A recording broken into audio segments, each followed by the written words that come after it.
ne kotun shari'ar musulunci ta ɗaya da ke magajin gari a Kaduna ta fara sauraron karar da wani mai suna Malam Bala Usman ya shigar a gabanta yana tuhumar shahararriyar 'yar wasan Hausan nan Hadiza Gabon bisa ga zargin yaudararsa kan alkawarin aure da ta yi masa. Malam Bala ya yi ikirarin ya kashe mata kuɗin da suka kai naira 396 a yayin zaman kotun na yau. Mai shari'a Malam Rilwanu Abba Kyaudai ya saurari ɓangarorin biyu kuma inda a ƙarshe ya ɗage sauraron shari'ar har zuwa ranar 28 ga wannan wata. Mun ji ta bakin lauyan wanda ke ƙarar ‘yan Murtala kuma ya yi mana ƙarin haske dangane da wannan ƙara da suka shigar a gaban wannan kotu. Abu ya faru ni ne na saya ma mai kara, ni lauya mai kara, kuma mun kauta ne a kan cuta da ita mutumiya ta yi ma client ne na. Kamar wani irin cuta? Akan akwai promise alkawari akan magana sata aure shi, kuma shi kuma ya fara bada kudi akan haka, kuma daga baya abu an zama kuma karya ne. Har kudi nawa ta bashi? 396.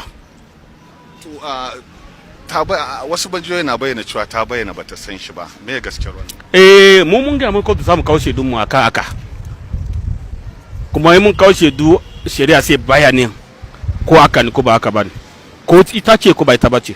Shi ma lauyan Hadiza Gabon Mubarak Sani Tahir ya bayyana mana nasu bangaren dangane da wadda yake karewar a gaban ita wannan kotu.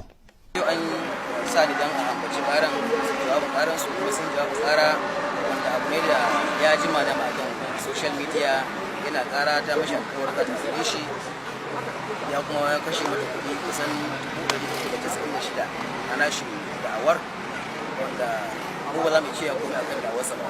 Me yasa ba za mu ce kan da'awar komai akan da'awarsa ba? Saboda tun farko ma ba alaka tsakanin su, bai san shi ba bai san ta ba. Haɗuwa suka yi a ga yadda ya faɗa a Facebook.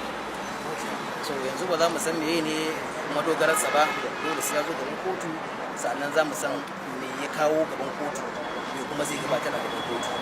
Shin akwai alaka ma an san juna? Duk wannan ba za mu sani ba sai ya kawo gaban kotu mun mishi tambayoyi sannan mu bar kotu ta duba ta gani shin me ya dace da ku a bangaren ku ita ma bata taba ganin shi ba, bata san shi ba, ko alama ba san inda yake ba. Sai ma dai da ta zo aka ce mata ai ana karanki, ba san shi ba, ta da alaka da shi ba ta taba ganin shi ba.